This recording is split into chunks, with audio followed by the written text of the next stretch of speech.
know, my YouTube friends, more audience connection is always better. And alerts allow your audience to participate directly in your stream. This is something that has been missing on mobile streams for a long time, but not anymore. It's free and easy. I'm gonna show you how to do it today. So you know what? Let's get to it!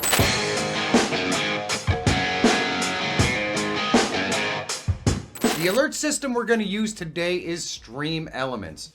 There are others and they're gonna work the same, but I feel like Stream Elements is the easiest one to use. We're gonna use Prism Live Studio Mobile to stream because it's the best mobile streaming app out there. There are links down below in the description so you can check them out for yourself and follow along.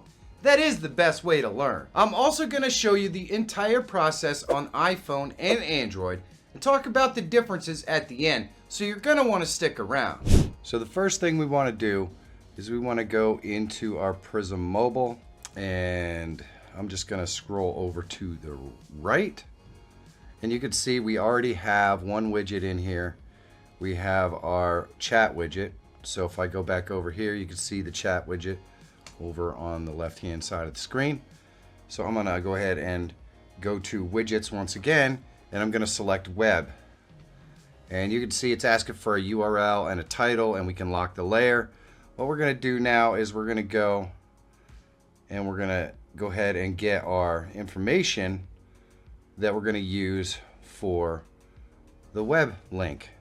So we're going to go in here, and I'm going to use Stream Elements. So we're just going to search for that. We're going to go into Stream Elements, and we're going to go ahead and go with live streamers. It's going to come up with your account, or you might have to tell it which account you want, whether it's Twitch or YouTube or whatever. You may have to log in. I already did this, so I am logged in on my mobile phone as well. We're going to go down here to Streaming Tools and Overlays, and it brings up my overlays. And I'm going to flip this to the side here real quick. Standard alerts, I'm just going to click Edit, and then once we do that, I can roll this back to the side here. There we go.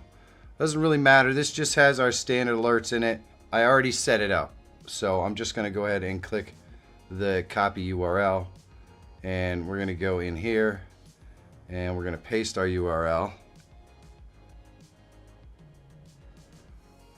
And I think I messed that up, but let's go ahead and click that again and paste. And there we go. So now we have our URL in there. We can just put our title in here, and we can call it alerts. And we don't need to lock our layer or anything like that. We'll click save, and we can add our alerts, and we're going to go ahead and click this plus, and that makes it maximized, but we want to move it around a little bit. I'm going to bring it down here, and we're going to change this to 40%. And this can be dependent upon where you actually have your overlays placed, but we have our overlays placed there now. So if I go into Stream Elements and I click a subscriber event, and there you can see it comes up. Now we might have to move it around, so I'm going to go ahead and do that. I'll move it around on my Stream Elements a little bit to place it somewhere else. I'll click save, and we'll go ahead and emulate it again. And there we go. So now we have our alert right here. It's exactly what you would expect. We can move it over a little bit. Click save. It definitely helps to have a PC to set these up in. I have plenty of videos on how to set up these alerts. Once you get them set up, then you can just put them in here, move them around however you want. So when you're all set up and ready to go, we can go live. So we'll click this little go live button here. And what I'm going to do is I'm going to leave it unlisted. We're going to go with 1080, not for kids. And we're just going to call this one test 2. And that's pretty much all we have to do. We could put a description in here, but we're not going to really need to do that. So basically what we're doing is we're going to go live.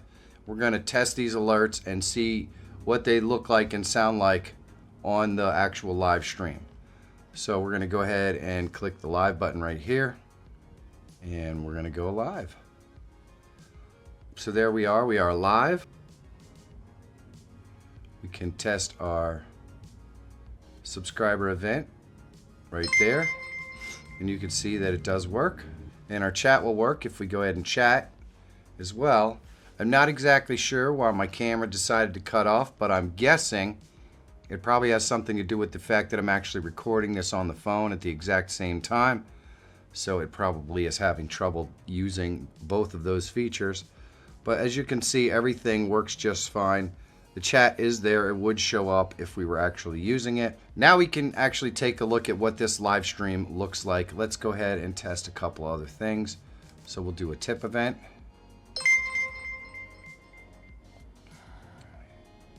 And we'll try a sponsored event.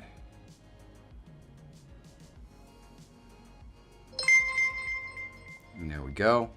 So everything seems to be working right. We just have to watch back the live stream to see what it physically looks like.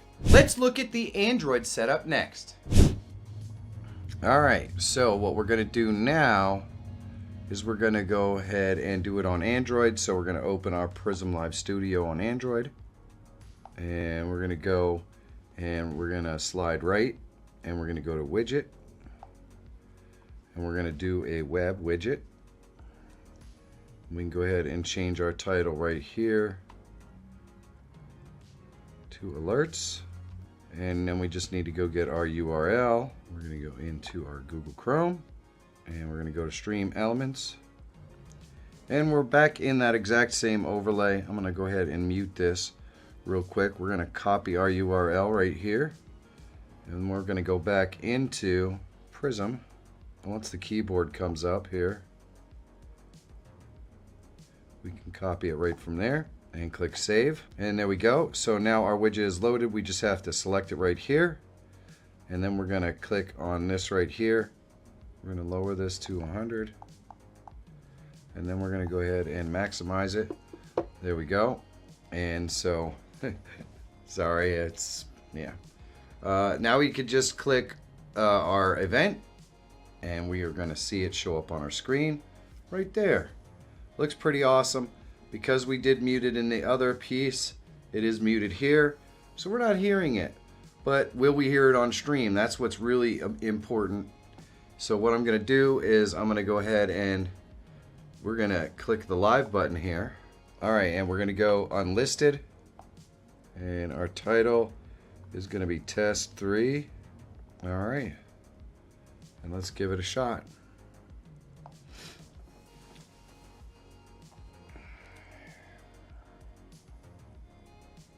So there we go. We are now live, so we can test to see if our alerts are working.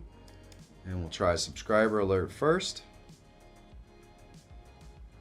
And there we go. Subscriber alert works. Very nice. We'll try a tip event. And there we go. Our tip event worked. And we'll go with a super chat event.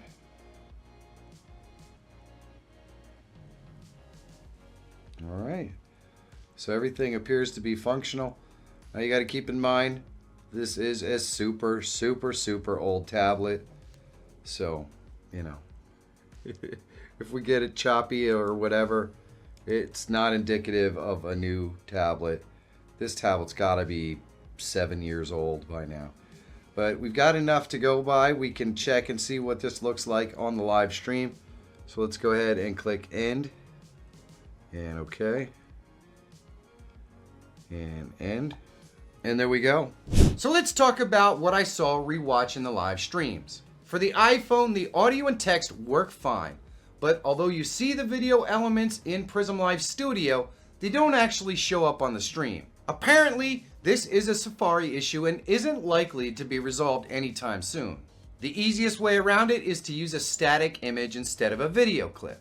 The Android broadcast worked exactly as expected, with the audio and video coming through as expected. So in this case, if you live stream with a phone, Android is probably a better choice if you want to use alerts. If you want to see how to add games, chat, and more to your mobile live streams, you should check this video out. And if you want to connect with me, I live stream every Wednesday at 7 p.m. I'd really love to see you there. And if you're always looking for tools, tips, and tricks to help make you a better live streamer or YouTuber, subscribe to the channel. My name is Michael Feyrer Jr. Thank you so much for watching. Have a great day, and I'll see you in the next one.